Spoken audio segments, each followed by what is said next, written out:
پڑھی تھی. آج کا میرا جو عنوان تھا وہ تھا نماز کا.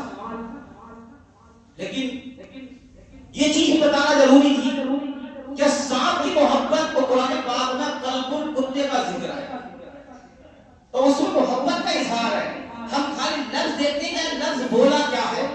لفظ بولنے کو مت دیکھو, لفظ پہلے جو بولا گیا اس کا نچوڑ نکالو کہ ایک معنی کے ایک لفظ کے کتنے معنی نکلتے ہیں, کتنے معنی نکلتے ہیں. وما خلقت الجن والانس الا ليعبدون. اللہ فرماتا ہے میں نے جن اور انسان بنائے اپنی عبادت کے لیے, خاص کر اپنی عبادت کے لیے. میرے مسلمانوں, تمہیں اللہ نے دنیا میں بھیجا تو یہ مت سوچنا کہ کاروبار کے لیے بھیجا, کھانے کے لیے بھیجا, کپڑے کے لیے بھیجا, مکان کے لیے بھیجا, شادی کرنے بھیجا. سب سے پہلے اللہ نے اپنی عبادت کے لیے بھیجا. اللہ فرماتا ہے سورہ ذاریات آیت نمبر 56, وما خلقت الجن والانس الا ليعبدون. میں نے جن اور آدمی اس لیے بنائے کہ میری عبادت کریں. اب اس کا مفہوم دیکھو, یہ ترجمہ ہو گیا. میں نے بھی ترجمہ پڑھا کہ میں نے جن اور انسان بنائے اپنی عبادت کے لیے. اب اس کی تفسیر پڑھو. اس تفسیر میں آتا ہے ارشاد فرمایا کہ میں نے جنوں اور انسانوں کو صرف دنیا طلب کرنے اور اس طلب میں مستحق ہونے کے لیے پیدا نہیں کیا. انہیں اس لیے بنایا ہے تاکہ وہ میری عبادت کریں اور انہیں میری معرفت حاصل ہو. یہ نکالنا کہ تم دنیا میں جاؤ گے, وہ کرو گے, سب کام کرو. تمہیں دنیا میں اللہ نے اگر پیدا کیا ہے تو صرف اپنی عبادت کرنے کے لیے. اور آگے تفسیر میں آیا جنوں اور انسانوں کی پیدائش کا اصلی مقصد کیا ہے. میرے پیارے اسلام پیارے, ہمیں لوگوں کا, انسانوں کا اصلی مقصد کیا ہے دنیا میں آنا. اس آیت سے معلوم ہوا کہ انسانوں اور جنوں کا بیکار پیدا نہیں کیا گیا, بلکہ ان کی پیدائش کا اصلی مقصد یہ ہے کہ وہ اللہ تعالیٰ کی عبادت کریں. اور ایک مقام پر اللہ فرماتا ہے, حضرت ابو ہریرہ رضی اللہ تعالیٰ عنہ سے روایت ہے, نبی کریم صلی اللہ علیہ وسلم نے ارشاد فرمایا, اللہ تعالیٰ ارشاد فرماتا ہے اے انسان تو میری عبادت کے لیے فارغ ہو جا, میں تیرا سینہ کھلی کر دوں گا, میں تیری بھر دوں گا, تیری محتاجی کا دروازہ بند کر دوں گا. اور اگر تو ایسا نہیں کرے گا تو میں تیرے دونوں ہاتھ مصروفیات سے بھروں گا اور تیری محتاجی کا دروازہ بند نہیں کروں گا. اب مقصد اس میں یہ آیت سے ثابت ہوا ہے. ابھی جو دو چیزیں پڑھی گئی, ایک تفسیر پڑھی اور ایک ترجمہ پڑھا. اب اس کا مفہوم پڑھو. ایک آیت کا ترجمہ ایک ہوئی ہے, ترجمہ ایک ہے لیکن مفہوم تفسیر والا الگ ہے. لیکن ہماری سوچ ہے کہ نہیں, امام صاحب نے بتایا وما خلقت الجن والانس الا ليعبدون. اللہ فرماتا ہے میں نے جن اور انسان بنائے عبادت کے لیے, صرف عبادت کے لیے. میرے پیارے سارے بھائیوں, اصلی مقصد اللہ نے دنیا جب حضرت آدم علیہ السلام کو قدرت تیار یعنی پیدا, اللہ نے فرمایا کہ اے فرشتوں میں اپنا نائب خلیفہ بنانا چاہتا ہوں. تو فرشتوں نے کیا کہا کہ اللہ تیری عبادت میں کس چیز کی کمی ہے, ہم تیری عبادت کرتے ہیں, رکوع کرتے ہیں, سجود کرتے ہیں, سب کچھ ہے یہاں پہ. تو اللہ فرماتا ہے فرشتوں جو میں جانتا ہوں وہ تم نہیں جانتے, اللہ جانتا. اب ایک چیز ہمیں دور نماز, ٹائم بھی زیادہ ہو گیا, صرف 5 منٹ اور لوں اس میں. ایک واقعہ میں آپ کو بتا دوں ضرور کہ نماز جان بوجھ کر چھوڑنا کتنا بڑا گناہ ہے. معلوم آپ کو, نماز جان بوجھ کر چھوڑنا کبیرہ گناہ, یعنی کہ اللہ کے ساتھ شرک کسی کو شامل کرنا وہ تو گناہ ہے ہی ہے سب سے بڑا. اس کے بعد میں دوسرا گناہ نماز جان بوجھ کر چھوڑنا ہے. اب اس کی تفسیر کروں, آپ کو تفسیر بتا دوں گا. حضرت موسیٰ علیہ السلام کی بارگاہ میں کتاب الخبائر میں لکھا ہے,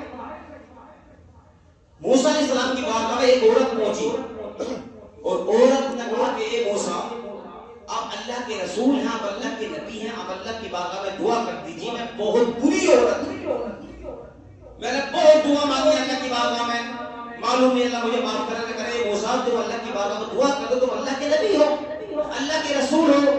تو موسیٰ علیہ السلام فرماتے ہیں کہ اے عورت یہ تو بتا تیرا گناہ کیا ہے. وہ عورت کہتی ہے موسیٰ میں بدکار عورت تھی, میں زناکار عورت ہوں، میں بدکاری کرتی تھی، اس بدکاری کی بنا میں حمل سے ہو گئی، میں نے اس بچے کو پیدا کر دیا اور میں نے اس بچے کا قتل کر دیا۔ کتنے گناہ ہو گئے اس کے ساتھ ہوئے؟ تین۔ پہلے تو وہ بدکار ہوئی، پھر زنا کرا اور پھر انہوں نے بچے کو پیدا کر کے اس کا قتل کر دیا۔ تو موسیٰ علیہ السلام فرماتے ہیں باہر ہو جا، اتنا بڑا گناہ لے کر آئی تو چلی جا۔ ادھر سے وہ نکل کے ادھر سے اللہ کا حکم ہوا، حضرت جبرائیل علیہ السلام حاضر ہوتے ہیں اور عرض کرتے ہیں موسیٰ اللہ کا سلام، اللہ سلام فرماتا ہے اور اللہ فرماتا ہے کہ موسیٰ سے کہو کہ اس عورت کو اس نے کس بنا پہ نکالا؟ تو موسیٰ علیہ السلام فرماتے ہیں جبرائیل کہ جبرائیل اتنی بڑی بدکار عورت تھی، زناکار عورت تھی، تو قتل کر دیا۔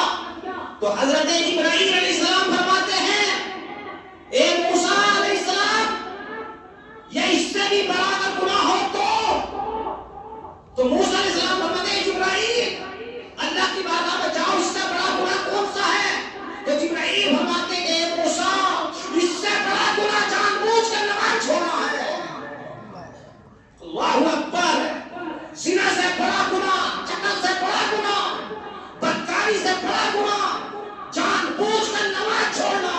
آج مسلمانوں خدا کی قسم کھا کر بتاؤ کہ تم لوگ کتنی نمازیں چھوڑ دو جان بوجھ کر؟ ہوٹلوں میں بیٹھے رہتے ہو، فضول باتوں میں رہتے ہو، اذان گواہی دیتی ہے حی علی الصلاۃ، حی علی الصلاۃ، حی علی الفلاح، حی علی الفلاح، لیکن کوئی توجہ نہیں دیتا نماز کی طرف کو۔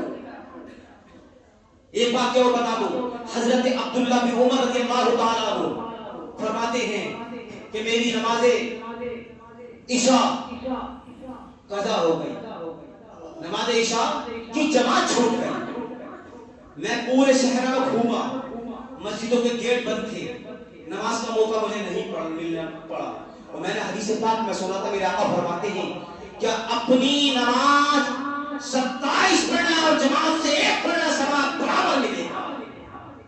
تو حضرت عبداللہ بن عمر رضی اللہ تعالیٰ عنہ گھر آتے ہیں، اور گھر آنے کے بعد خدا کی قسم، رب کعبہ کی قسم مسلمانوں، منبر پر کھڑا ہو کر بول رہا ہوں حضرت عمر فاروق اعظم کے بیٹے عبداللہ نے 27 نمازیں پڑھی، اپنی الگ الگ ہو کر 27 نمازیں عشاء پڑھی، رات کو سوئے، خواب دیکھتے ہیں کہ آپ گھوڑے پہ سوار ہیں اور کچھ لوگ بھی سوار ہوں گے، آپ ان لوگوں کے پیچھے پیچھے کو پکڑنے کی سوچ رہے ہیں، لیکن وہ ہاتھ نہیں آ رہے۔ اس میں سے ایک شخص ہوگا اور کہا عبداللہ ہمیں مت پکڑو، ہم تمہارے ہاتھ نہیں آئیں گے۔ عبداللہ بولے کیوں؟ بولے اس لیے کہ ہم نے جماعت سے نماز پڑھی تھی، جماعت پڑھنے والے کی نماز کا حکم یہ ہے، تم اسے نہیں پکڑ سکتے۔ مسلمانوں ڈرو اللہ کی، اللہ کی طرف دیکھو کہ اللہ کتنا بڑا رحیم ہے، ہمیں دے رہا ہے اور ہمیں جلا رہا ہے، پلا رہا ہے کہ ہم اس کے مستحق ہیں۔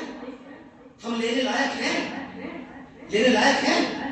نہیں ہیں۔ جبھی تو اعلیٰ حضرت بات اللہ کی شان و قدم شان ہے، یہ انسان نہیں، وہ انسان ہے، یہ قرآن تو ایمان بتاتا ہے انہیں، ایمان کہتا ہے میری جان ہے۔